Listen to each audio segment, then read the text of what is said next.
Assalamualaikum warahmatullahi wabarakatuh.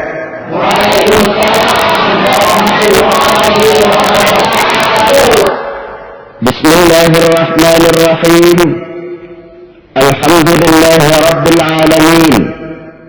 Wassalatu wassalamu ala asyrafil anbiya'i wal mursalin sayyidina wa maulana Muhammadin wa ala alihi wa ashabihi al-mujahidin at-tahirin, amma ba'du. Setiap orang menginginkan kebahagiaan dan tidak seorang pun menginginkan kesengsaraan dalam kehidupan ini.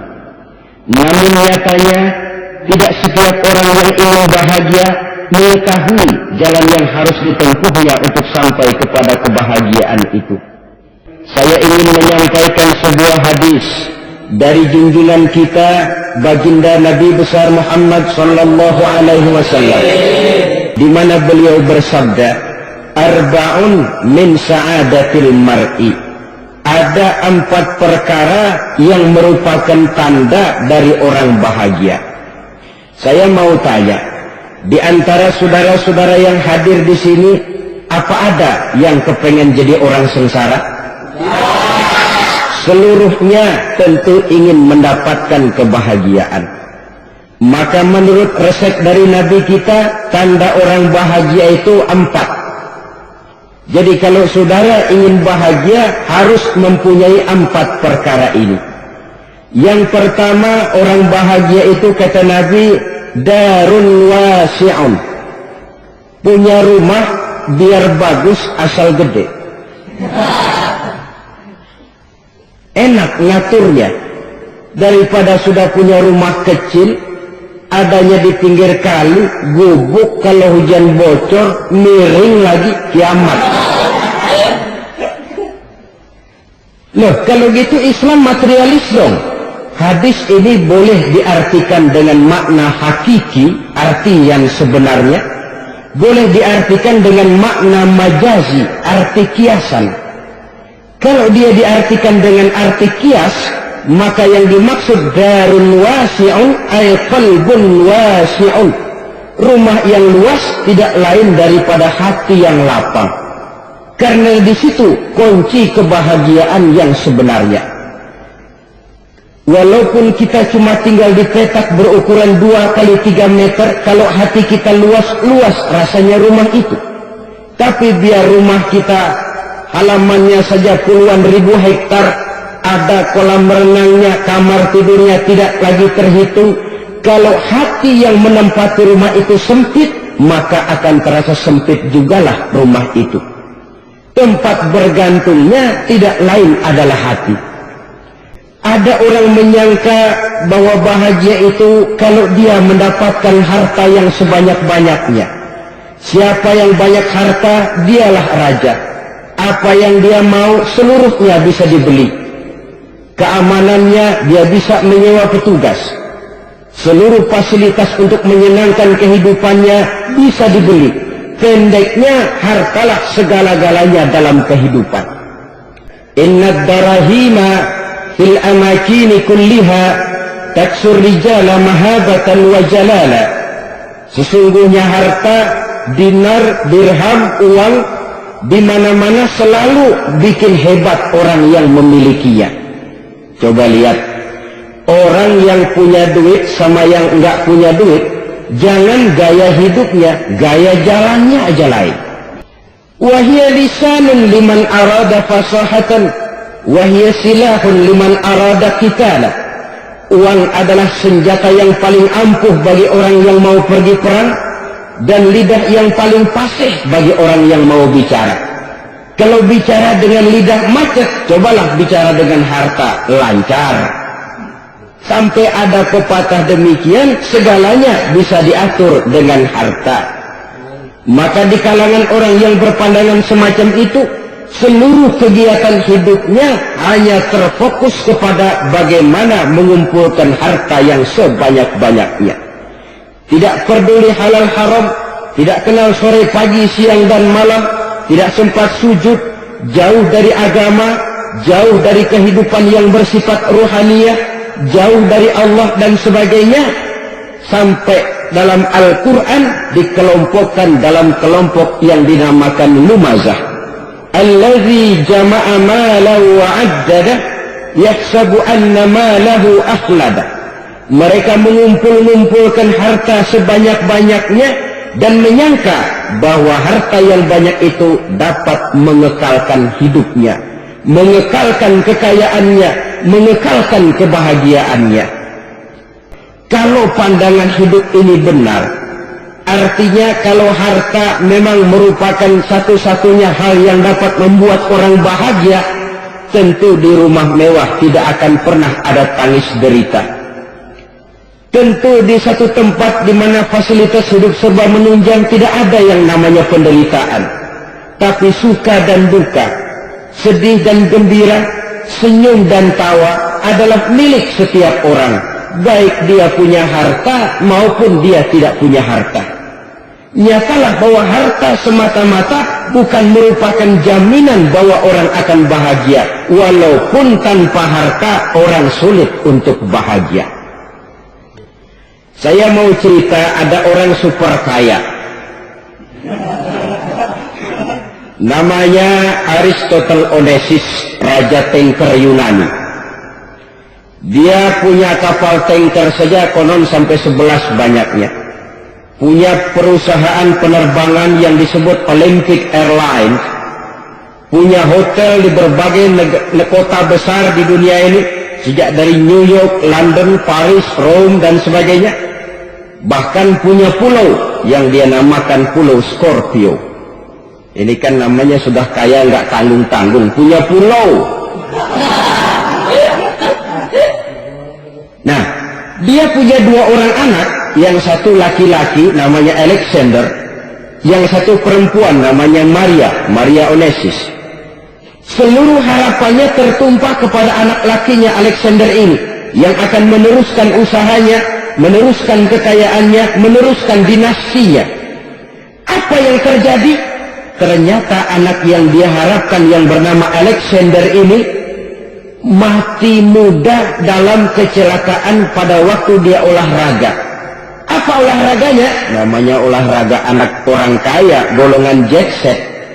Olahraganya olahraga pesawat terbang. Jatuh, ya nggak kakuut, habis mati. Tinggal satu anak perempuannya, Maria Onassis. Tapi anak perempuan ini juga malah urakan. Terakhir dia pacaran, bahkan kemudian kawin sama orang Rusia. Rupanya Aristotle Onassis ini broken. Kekayaannya yang berlimpah ruah, perusahaannya yang begitu banyak, siapa yang akan meneruskan? Siapa yang akan menggantikan? Sampai kemudian dia mengurung diri di Pulau Scorpio dan mati di sana secara mengenaskan. Seorang multi-jutawan, seorang yang super kaya, mati menyendiri di pulau sepi. Ibarat kata pepatah, anak ayam mati di lumbung. Bukan kekurangan makanan, keurugan makanan. Begitu kehidupan Aristotle Onassis. Dan banyak orang-orang yang sudah demikian kaya sampai dibingungkan oleh kekayaannya sendiri. Telusurilah kehidupan David Rockefeller misalnya, Henry Ford misalnya, Adnan Khashoggi misalnya, multi jutawan yang kadang-kadang dibuat keder oleh kekayaannya sendiri. Pantas ketika Imam Ali ditawarkan orang, ya Ali, kalau kepadamu disuruh pilih ilmu atau harta, kau pilih mana?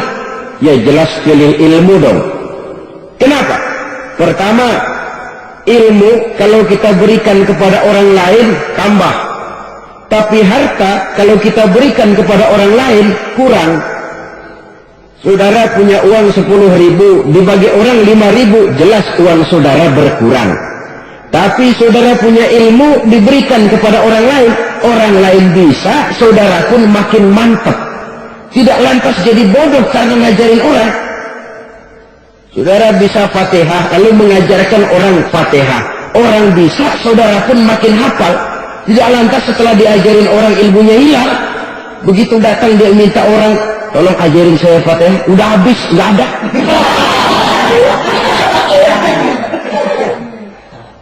Yang kedua, kata Imam Ali, ilmu menjaga kita.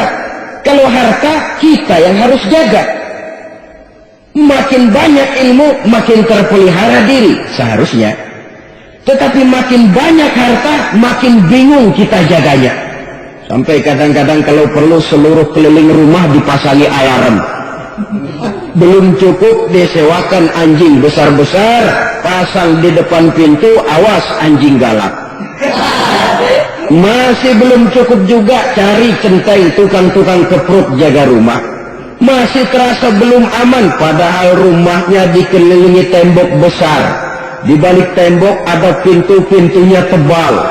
Di balik pintu itu terbuka masuk kamar, kamar pun ada pintunya, pintunya pun kuat. Masuk ke dalam kamar ada lemari, lemarinya pun pintunya kuat, dikunci, kuncinya pun kuat. Tapi tahap seluruhnya yang timbul cuma sekedar was-was saja. Kesimpulannya sekali lagi, tanpa harta orang memang sulit untuk bahagia. Tapi harta semata-mata tidak merupakan jaminan orang akan bahagia. Dengan hati yang luas, itu modal utama untuk mencapai kebahagiaan hidup. Orang yang hatinya luas, saudara-saudara, punya hati yang lapang, melihat kenyataan hidup ini, dia bersyukur senantiasa kepada Allah. Lantas tidak timbul hasud dan iri hatinya. Oleh karena itu, jiwanya selalu lapang. Kalau tidak, cupik hati namanya. Dangkal pandangan, tidak senang melihat orang lain dapat nikmat, dan itu sering dijadikan contoh. Kalau orang yang lapang dada, dia lihat tetangganya beli TV baru, dia berkata, alhamdulillah ya, tetangga kita beli TV, mudah-mudahan kita bisa ikut nonton. Lapang dadanya. Tapi orang yang sempit hati, lihat tetangga beli televisi, meriang. Enggak diapa-apain, meriang. Besoknya dengar tetangga beli motor, makin sakit, ke rumah sakit. Kalau di rumah sakit dengar tetangganya beli mobil, mati. Disiksa oleh perasaannya sendiri. Orang kalau hati sudah sempit dalam hidup, kemanapun dia pergi, sempit rasanya medan kehidupannya. Kemudian kita melihat juga ada orang yang menilai bahwa bahagia itu katanya kalau punya kedudukan yang tinggi, pangkat yang agung, wibawa yang besar. Mungkin betul, tapi mungkin juga tidak. Bergantung kepada hati orang yang punya pangkat itu. Sama dengan harta tadi. Harta akan membawa bahagia kalau dia jatuh ke tangan orang yang berhati lapang. Tapi harta akan jadi bencana kalau jatuh ke tangan hati orang yang sempit.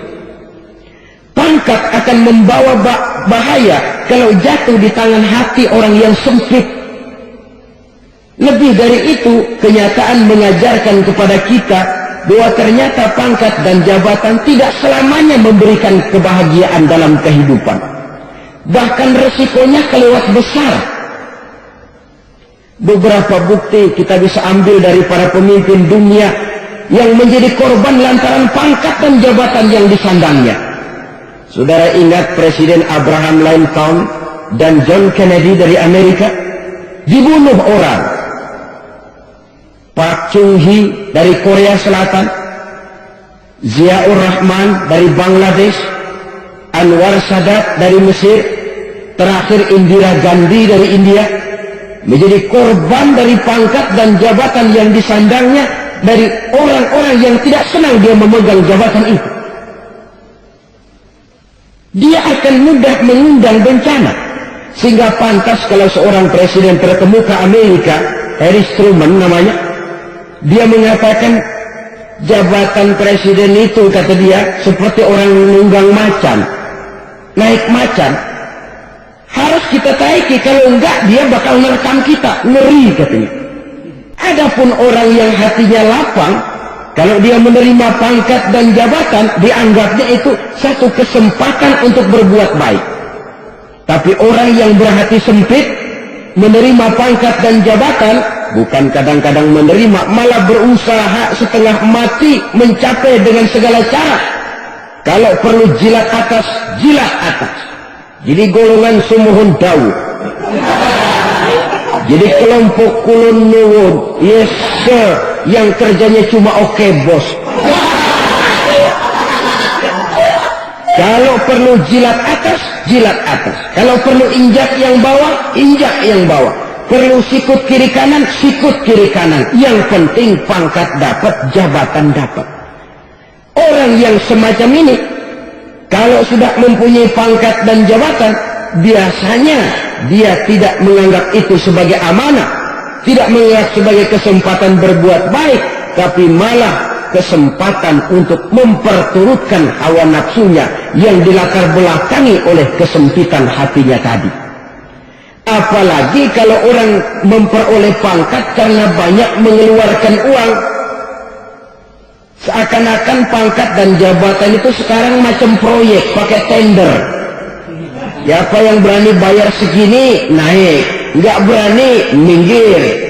Padahal logikanya, kalau orang mencapai satu jabatan karena banyak mengeluarkan uang, hampir bisa dipastikan bahwa setelah jabatan itu dia pegang, langkah pertama yang akan dilakukannya ialah berusaha bagaimana uang yang dia keluarkan supaya kembali. Ya paling kurang pulang modal dulu dong. Soal mikirin rakyat, soal nanti, tapi ini modal harus pulang. Itu celakanya kalau orang memperoleh pangkat dan jabatan cuma karena banyak mengeluarkan uang. Jarang orang yang mempunyai keyakinan dan pandangan bahwa pangkat dan jabatan merupakan amanah. Jadi sekali lagi, pangkat dan jabatan mungkin saja membawa kebahagiaan kalau jatuh ke tangan orang yang berhati lapang. Tapi bisa jadi bencana kalau dia jatuh ke tangan orang yang mempunyai hati yang sempit. Terus lagi-lagi stresnya hati yang lapang. Ada yang berpandangan katanya bahagia itu kalau jadi orang terkenal, mempunyai popularitas, menjadi idola di kalangan remaja, di kalangan orang tua, di segala lapisan masyarakat. Padahal makin populer orang makin terikat dia. Ya kalau macam kita ini kan nggak punya nama, nggak populer, tengah malam buta mau nongkrong di warung Tegal aman. Tapi pangkat, jabatan, kedudukan, popularitas menyebabkan kita diikat dengan berbagai macam peraturan. Cuma mandi sama ke WC saja yang nggak dikawal. Benarkah popularitas, ketenaran membawa kebahagiaan? Mungkin. Ya, tapi mungkin juga tidak. Kenapa? Banyak orang-orang populer yang mengakhiri hidupnya secara tragis. Di Amerika tahun 60-an ada bintang seksi paling terkenal yang dijuluki seks bom. Bom seksi. Sampai sekarang jadi legenda, namanya Marilyn Monroe. Singkatan dobelnya itu inisialnya MM, Marilyn Monroe. Terkenal, top, sampai dia mati tahun 62, namanya sekarang masih saja dibicarakan orang. Kenapa dia bunuh diri? Tidak punya hartakah dia? Banyak. Kurang populerkah dia? Seluruh dunia mengenalnya. Sejak rakyat kecil sampai pejabat tinggi dia punya hubungan. Kenapa? Jenuh. Dia terlahir dalam keadaan yatim. Setelah itu tidak lama dia berangkat remaja, ibunya meninggal. Pindah dari wanita asuh ke wanita asuh sampai 12 orang ibu angkatnya. Dan kekecewaan yang paling parah, setiap laki-laki yang dekat dengannya hanya seperti kapal berlabuh, datang dan pergi silih berganti. Padahal dia merindukan seseorang yang bisa melindungi hidupnya. Dia rindukan itu dan dia tidak pernah menemukan. Itu yang akhirnya menyebabkan dia minum pil tidur kelewat dosis, minum obat tidur kebanyakan, ya tidur terus sampai sekarang.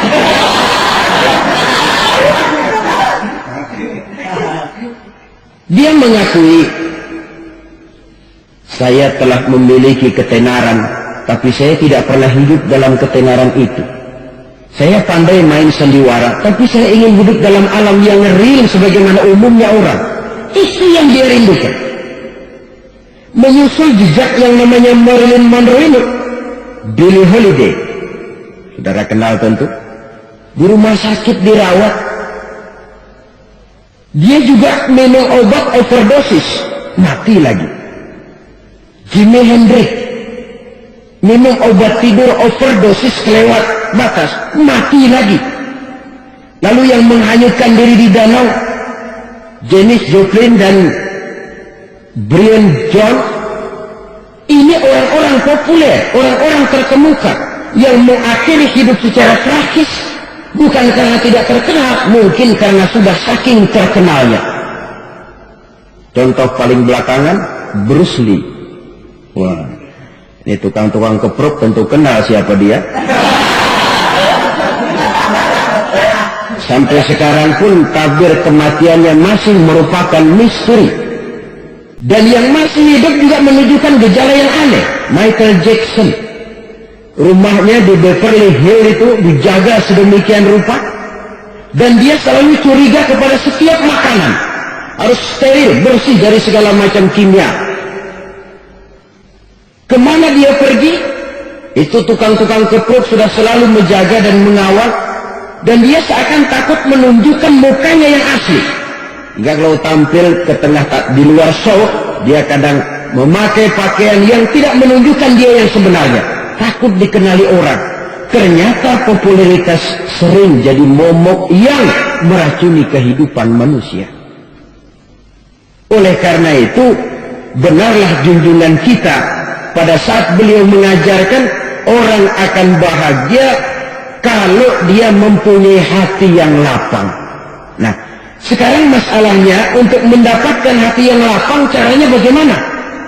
Kita kembali kepada konsep Quran. Allah mengajarkan, ala inna bi dzikrillahi tatma'innul qulub. Ketahuilah bahwa dengan banyak mengingat Allah, hati akan tenang, jiwa akan lapang. Dengan kata lain, dekat dengan agama, merasakan kehadiran Allah dekat dalam hidup, itu muara pertama untuk mencapai hati yang lapang. Ala inna bi dzikrillahi tatma'innul qulub. Jangan macam orang sekarang ingin mendapatkan ketenangan lalu tapak di puncak gunung, di gua-gua, di tempat sepi. Iyalah kalau nggak ada ular. Kalau tergigit ular berbisa, ketenangan belum, mati jelas itu. Islam positif untuk mendapatkan ketenangan. Ala inna bi dzikrillahi tatma'innul qulub. Bahwa ketahuilah bahwa dengan banyak mengingat Allah, hati akan tenang, jiwa akan lapang, nuansa pikiran akan luas. Karena yang namanya bahagia ada dimanapun manusia berada. Di kampung ada bahagia, di kota ada bahagia, di ngarai, di lembah, di gunung, di hutan, di lautan, di angkasa luar, dimanapun bahagia itu ada kalau kita bermodalkan hati yang lapang ini. Dan hati akan lapang kalau kita dekat dengan agama. Dekat dengan harta buat sementara hati mungkin tenang, tapi ketenangan yang relatif dan temporer. Apalagi orang tiap kali tambah harta, tiap kali tambah rencana. Itu wajar. Mungkin sebelumnya saudara berpikir, kalau punya duit 5.000 enak nih. Begitu punya duit 5.000, aduh sayang kalau 10.000 aja. Tiap kali tambah harta, tiap kali lain rencana. Makin banyak rencana, makin menjauhkan kita dari yang namanya ketenangan. Padahal ketenangan merupakan unsur utama untuk mencapai bahagia. Dan ketenangan itu bermuara dalam hati manusia. Tengoklah kehidupan ini. Orang yang banyak harta dengan orang miskin, berbedakah rasa sakit yang mereka tanggungkan? Rasanya tidak.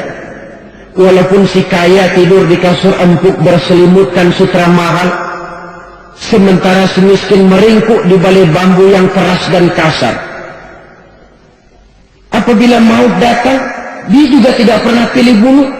Maut datang menyebut si kaya di singgasana keemasannya, dikelilingi oleh para pengasuh, dayang dan inang serta para pengawal. Dan maut pun datang menjemput si miskin papa, sehingga ia tergelepar di tepian jalan. Kedua-duanya bernama mati. Kalau nyata bahwa sakit yang ditanggung si kaya tidak beda dengan sakit yang ditanggung si miskin, bukan harta semata yang membuat orang bahagia. Hati yang tenang, jiwa yang lapang penuh kedamaian, karena banyak berzikir dan mengingat Allah, itu merupakan modal utama untuk mencapai sesuatu yang bernama bahagia. Saudara hadirin yang saya hormati, inilah yang pertama dari 4 ciri yang digambarkan oleh Nabi tentang tanda-tanda orang bahagia. Dan harus berangkat dari yang pertama ini, hati yang lapang. Ini yang harus kita miliki lebih dahulu, baru nanti akan menyusul kepada poin yang ketiga, kedua, dan selanjutnya. Sebab kalau hati sudah terisi dengan jiwa yang lapang, seluruh persoalan insya Allah akan bisa kita atasi dengan sebagaimana mestinya. Yang kedua sekarang, tanda orang bahagia menurut baginda Nabi, markabun syariah. Orang bahagia itu, kata beliau, punya kendaraan biar cepat asal lancar. Artinya kemana dia mau pergi mudah. Apa maksud hadis ini? Kalau kita kaji lebih dalam, kendaraan itu kan alat transportasi. Transportasi tidak lain adalah usaha memudahkan komunikasi. Pindah dari situ kepada teori bahwa manusia adalah zon political, makhluk bermasyarakat yang tidak bisa memenuhi kebutuhan hidupnya secara sendirian. Kita memerlukan keberadaan orang lain dalam kehidupan ini.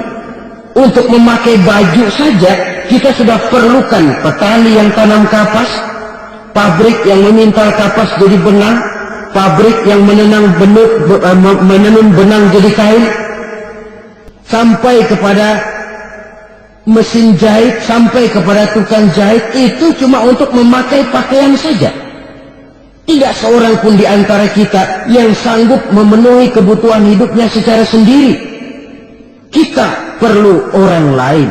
Maka kebebasan dalam arti mutlak, kebebasan tanpa batas, itu tidak mungkin ada dalam kehidupan. Karena kita mengadakan yang disebut interaksi sosial. Setiap kegiatan kita tentu melibatkan orang lain. Menurut kita barangkali kita bebas jalan di jalan raya semaunya, tapi orang lain berkendaraan pun merasa bahwa ini ada juga jalan haknya, dan begitu selanjutnya. Oleh karena itu, maksud dari kendaraan yang cepat ini adalah khulaqa'uhu ma'as sholihin. Lingkungan pergaulannya terdiri dari orang-orang soleh. Pergaulannya luas. Kemana dia pergi ada temannya. Kesulitannya ada tempat dia cerita. Dan kesulitan kalau sudah diceritakan kepada orang lain, taruh kata orang itu tidak bisa menolong, namun menceritakannya kepada orang yang kita percayai, kan paling kurang sudah mengurangi beban jiwa, mengurangi tanggungan batin, merasa masih ada tempat kita cerita. Maka lebih baik orang awam yang mau bergaul ketimbang orang setengah alim tapi ngunci pintu. Sebab nantinya akan timbul sikap picik, cuplik pandangan, dan tidak luas menghadapi kenyataan dalam kehidupan ini. Bahwa pergaulan sangat besar pengaruhnya dalam ikut membentuk kepribadian manusia. Sehari-hari bisa kita bilang, kalau kita dekat sama tukang minyak wangi, sekalipun nggak dibagi minyaknya, baunya tentu dapat. Betul? Tapi dekat sama tukang elas, walaupun nggak kena apinya, asapnya mesti kena. Kalau Syauqi mengatakan lebih jelas lagi, man asyaral asrafa asa musarrafan wa mu'asyiral anzali ghairu musarrafin. Awalam taral jildal hakira muqabbalan bisagri lamma sara jildal mushaf. Siapa yang bergaul dengan orang mulia, dia bakal ikut menjadi mulia. Tapi siapa yang berteman dengan orang hina, dia tidak bakal ikut menjadi mulia. Tidakkah kau lihat, kata Syauqi, kulit kambing yang hina pun dicium orang ketika menjadi kantong Quran. Kulit kambing hina, kalau dia sendirian gak ada yang mau cium. Tapi begitu dia bergaul dengan Quran, menjadi kantong Quran, dipakein minyak wangi, ditaruh di tempat yang tinggi, mau diambil dicium dulu, dibawa dengan penuh hormat dan hati-hati. Kulit kambing yang hina lantaran berteman dengan Quran, numpang mujur. Tapi coba lihat kalau kulit kambing berteman dengan kayu, jadi beduk, habis. Zohor dikemplang, asar dipukul. Itu pun sedikit saja, cuma salah milih teman. Yang temannya Quran dihormati orang, yang temannya kayu lantaran jadi beduk, gelap-gelap subuh orang udah kemplangnya. Yang masih mencari identitas diri, yang ibarat kaset masih kaset kosong, mudah diisi oleh apapun. Pandai-pandailah memilih teman dalam bergaul. Karena banyak orang yang tadinya baik-baik, ketika terseret dalam pergaulan dengan orang yang tidak baik, kebaikannya menjadi lentur dan luntur.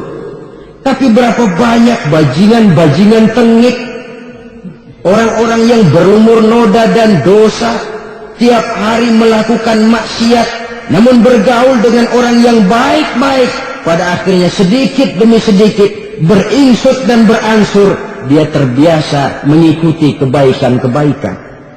Saya tekankan ini kepada remaja karena mereka masih mencari identitas diri. Apa yang mereka lihat mereka mau, apa yang mereka dengar mereka ingin tahu. Coba lihat kehidupan remaja.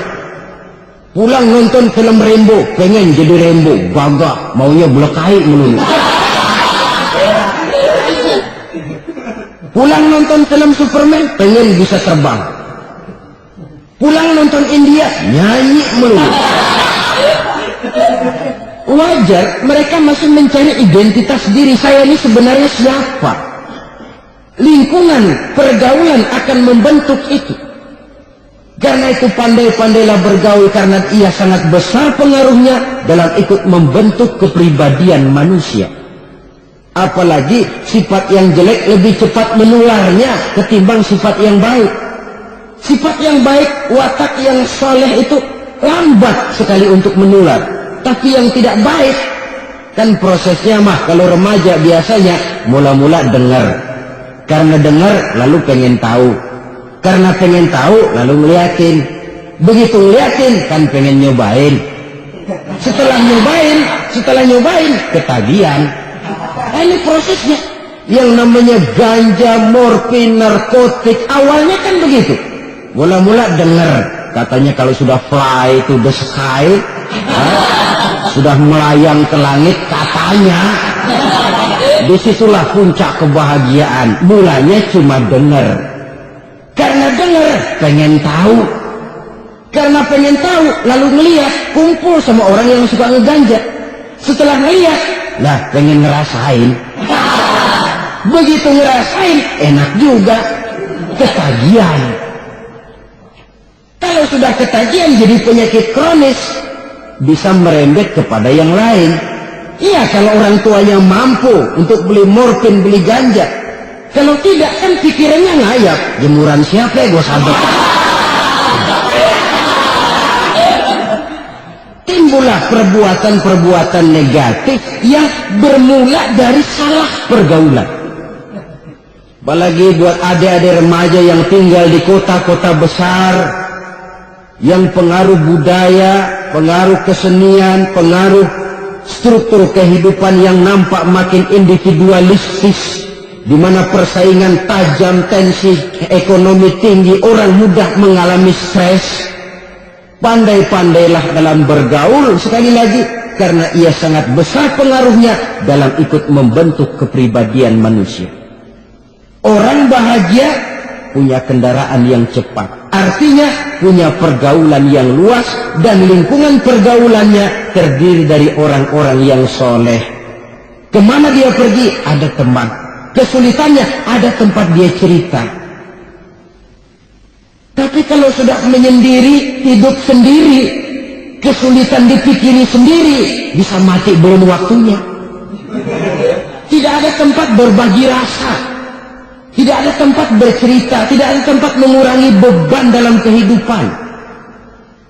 Pantas betul kalau Islam sangat menggalakkan dan menganjurkan orang kalau sudah sampai waktunya itu untuk melangsungkan nikah. Kata Nabi, ya ma'syaras syabab, man istata'a minkumul ba'at falyatazawwaj. Hai para pemuda, kalau sudah mampu memberi nafkah, kawinlah, nikahlah kamu. Kenapa? Sudah ada teman hidup, tempat berbagi rasa. Kesulitan kalau ada tempat cerita akan lebih ringan ketimbang kita telan sendiri, walaupun bobot kesulitannya sama beratnya. Inilah ciri yang kedua, punya kendaraan biar cepat asal lancar. Kemana kita mau pergi, gampang. Dengan kata lain, setelah hati yang luas, pergaulan yang luas. Dua. Yang ketiga sekarang, tanda orang bahagia itu menurut Nabi, misbahun mudhi'un, punya lampu yang terang. Oh, itu enggak problem. Sekarang sudah zamannya listrik masuk desa, Pak. Lampu sudah terang semua. Betul, kalau itu yang dimaksud. Tapi tidak cuma itu. Karena lampu yang dimaksud di sini, lampu yang akan menerangi seluruh perjalanan hidup. Dan perjalanan hidup itu sudah dimulai sejak kita terlahir ke alam ini, sampai masuk ke alam barzakh, kumpul di padang mahsyar, sampai ke akhirat. Lampu yang menerangi itu yang diperlukan. Kalau lampu, katakanlah yang paling top sekarang kan lampu jenis Mercury. Taruhlah itu di rumah kita, dia cuma menerangi rumah kita, menerangi hati pun tidak sanggup. Bila kita masuk ke alam barzakh, alam kubur, sanggupkah si Mercury yang begitu terang menerangi alam barzakh kita? Tidak sanggup lagi. Sanggupkah lampu yang ratusan watt, bahkan puluhan ribu watt menerangi kehidupan di padang mahsyar? Tidak akan sanggup lagi. Kalau demikian, yang dimaksud lampu yang terang di sini apa? Tidak lain amal saleh, kebajikan yang kita lakukan dalam hidup. Itu yang akan jadi lampu penerang. Di dunia nama kita akan terang, jasad kita boleh hancur terkubur tanah, tapi nama kita akan dikenang orang. Begitulah kalau orang meninggalkan kebajikan dalam hidup seperti sekarang. Ribuan orang tiap saat berziarah ke kubur Imam Syafi'i, ke kubur Imam Malik, ke kubur Imam Ghazali, ke kubur orang yang baik-baik, orang yang soleh-soleh. Kebajikannya yang ditinggalkan, yang mengukir namanya dengan tinta emas. Sehingga saudara sudah terbaring di alam kubur, orang lewat, Allah, ini kuburannya Fulan bin Fulan, dulu ini kebaikannya Masya Allah, saya ikut merasakan. Mari kita mampir sebentar, kita Fatihah. Mohon disampaikan Allah pahalanya kepada almarhum. Al-Fatihah. Itu kalau orang baik-baik. Lalu saudara tanya, Pak, orang mati dikirimin Fatihah apa nyampe pahalanya? Saya jawab, kalau saudara nggak percaya, mati dulu dah. Nanti saya Fatihain, tungguin di sana. Umpama nggak sampai, balik lagi kemari. Oh, sekarang ini kan maunya otak-otakan saja. Kalau nggak masuk otak, nggak percaya. Padahal alam gaib itu nggak bisa diotak-otakin. Sama saja dengan saudara pernah dengar cerita kapal tanpa emas tenggelam kan? Pernah nggak?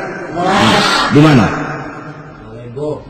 Di Laut Masalembo. Begitu ke Kampung Mas tenggelam, ratusan penumpang itu terjun ke laut, dipermainkan gelombang, berjuang menghadapi maut. Orang lagi timbul tenggelam di lautan, dihantam ombak, kita tengokin pakai helikopter. Pak, lagi timbul tenggelam ya? Iya, tolongin. Jangan khawatir Pak nih, saya kirim intan Pak, harganya 10 juta. Kira-kira orang yang timbul tenggelam di laut seneng nggak? Kan mahal toh intan 10 juta. Kenapa dia nggak senang? Karena intan 10 juta dalam kondisi seperti itu tidak sanggup menyelamatkan dia. Dia akan girang kalau dikirimin ban mobil bekas, dikirimin papan terentang atau bambu. Intan yang 10 juta dia nggak girang.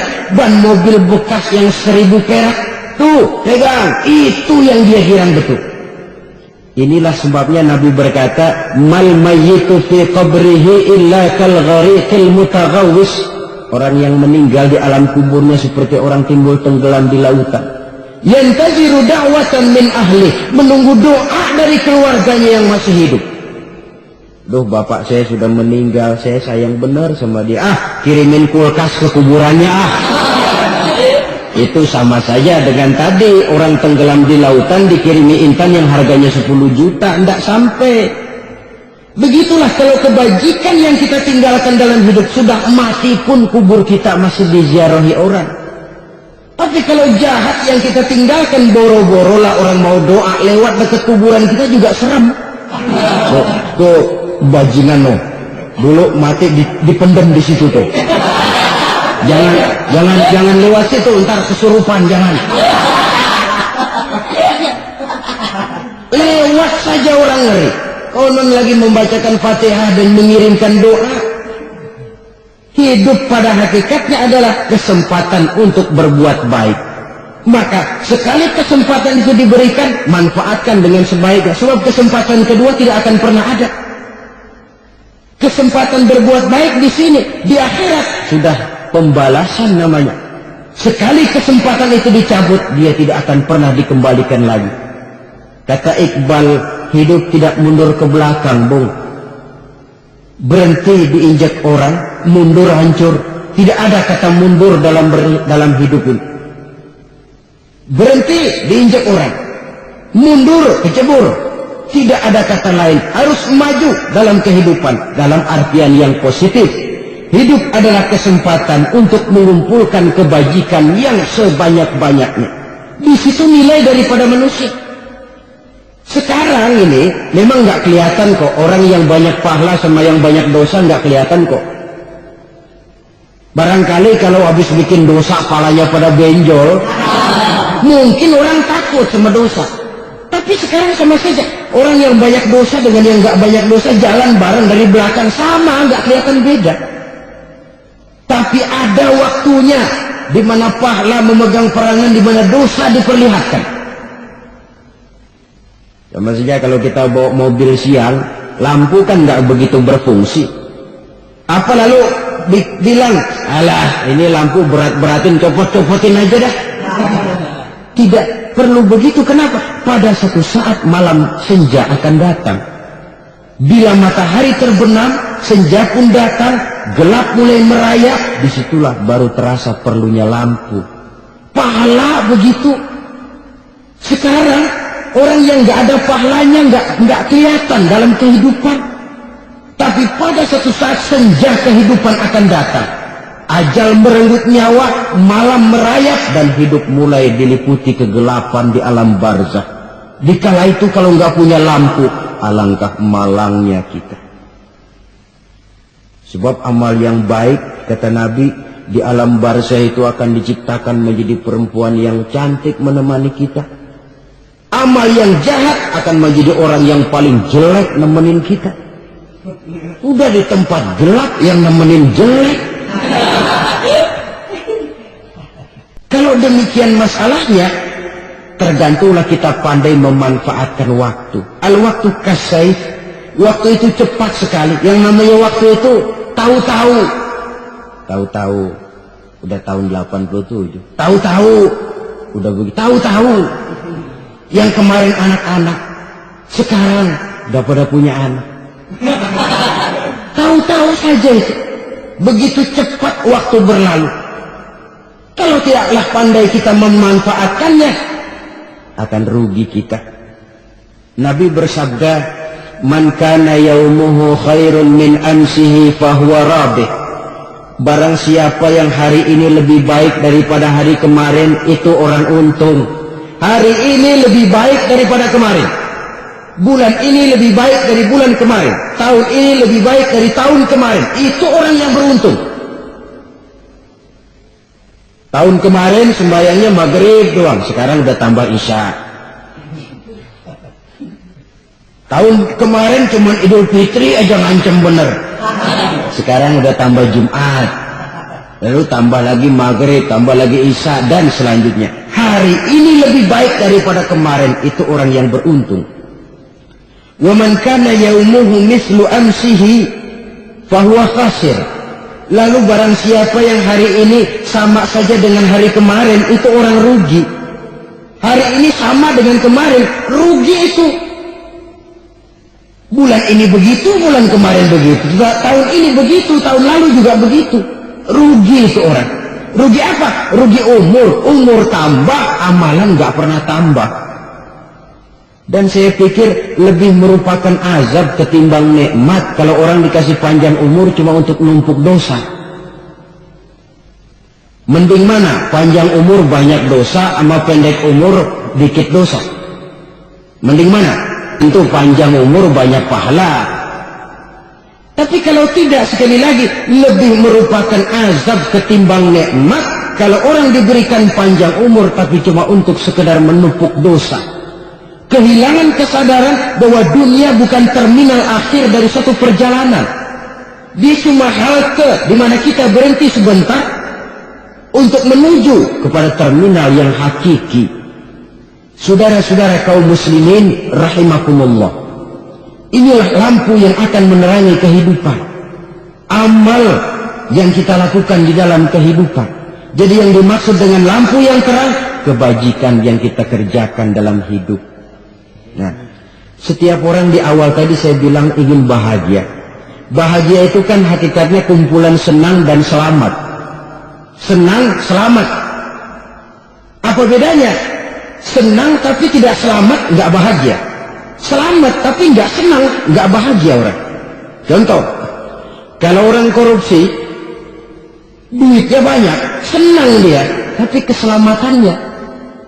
Ada tentara baris di samping rumahnya udah bingung, padahal tentara latihan. Tentara cuma latihan dia bingung. Senang, tapi karena keselamatannya tidak terjamin, dia tidak bahagia. Sebaliknya pegawai negeri jujur benar cuma segaji-gajinya, selamat nggak korupsi, tapi melarat, ya nggak bahagia juga, kurang senang. Kesenangan dan keselamatan untuk dunia saja, ya sekali lagi, kalau cuma sekedar untuk dunia saja, bisa dibeli pakai uang. Bisa dibeli pakai uang. Saudara ingin selamat, bisa dibeli pakai uang. Saudara ingin senang, bisa dibeli dengan uang. Tapi setelah mati, masuk ke alam barzah, habis kekuasaan uang. Nggak bisa lagi beli keselamatan pakai uang. Tidak mungkin lagi membeli kesenangan dengan uang. Di situ pahala yang megang peranan. Makin banyak pahala, makin banyak saham untuk membeli kesenangan dan keselamatan, untuk memperoleh yang namanya bahagia. Dan jangan lupa loh, di alam barzah kita nggak sebentar menunggu datangnya kiamat. Nah iya, kalau kita begitu dikuburin terus kiamat datang, untung.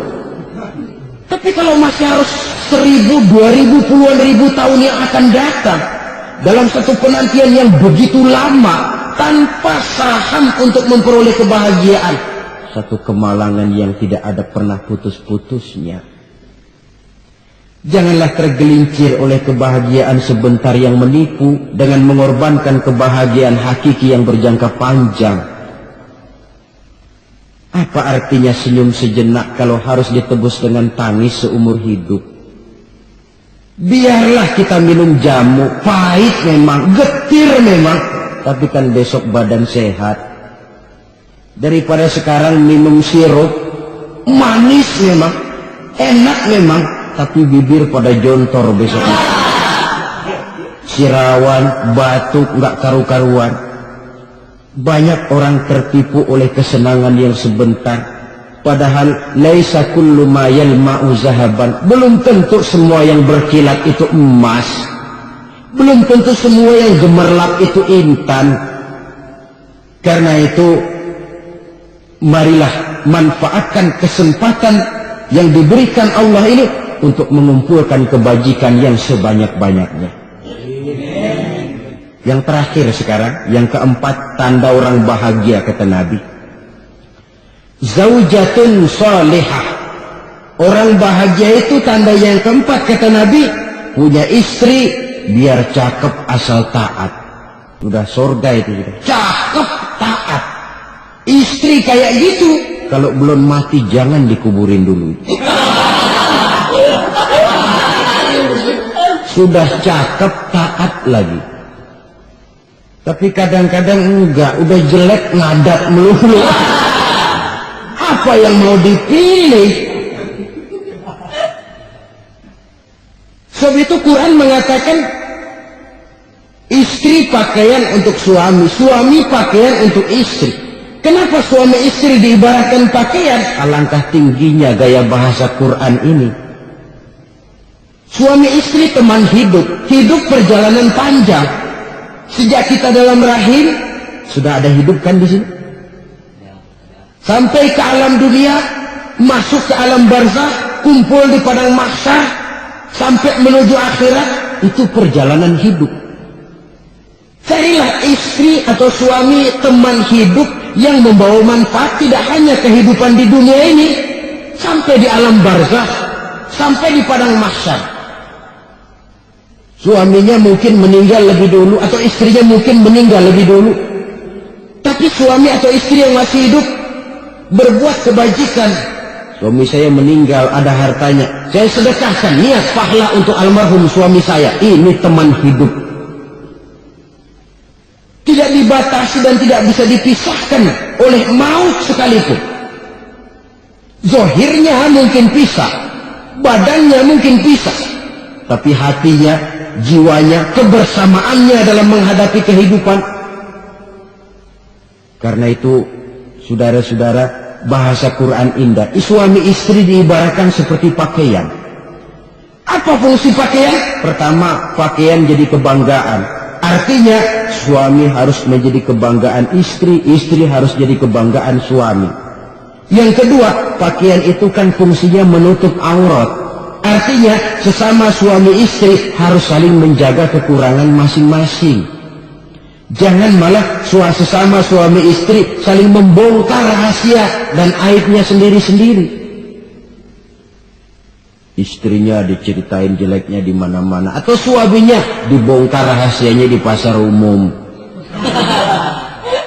Itu sudah tidak lagi berfungsi sebagai pakaian. Kenapa semua ini diperlukan? Karena kita menyadari bangsa yang baik terdiri dari masyarakat yang baik. Masyarakat yang baik merupakan susunan dari warga yang baik. Warga yang baik adalah terdiri dari rumah tangga yang baik. Dan rumah tangga yang baik merupakan susunan dari pribadi yang baik. Dari situ langkah dimulai. Membangun satu bangsa yang baik diawali dengan membangun rumah tangga yang baik, dengan menciptakan pribadi-pribadi yang baik. Sehingga dari sini diharapkan berkembanglah nilai-nilai kebaikan. Orang akan bahagia mempunyai istri yang soleh. Kenapa? Tidak ada seorang suami bisa sukses jadi apapun dia, apapun profesinya, dokterkah, kiaikah, mubalikah, petanikah, pengusahakah, pejabat tinggikah, tidak ada seorang suami yang bisa sukses tanpa peran serta istrinya. Walaupun memang peranan itu tidak begitu kelihatan, tapi sangat menentukan.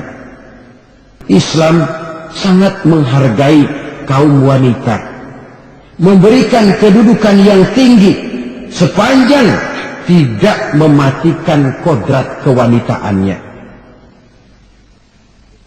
Nah, kalau sudah kesuksesan ini diawali dari rumah tangga, karier di masyarakat mudah untuk dikejar. Tapi keberantakan di rumah tangga merupakan kegagalan pertama di tempat lain. Nah, inilah saja yang dapat Al-Fakir sampaikan pada pertemuan kali ini. Terima kasih banyak atas segala perhatian. Mohon maaf atas segala kekurangan. Usikum wa nafsi bitaqwallah. Wassalamualaikum warahmatullahi wabarakatuh.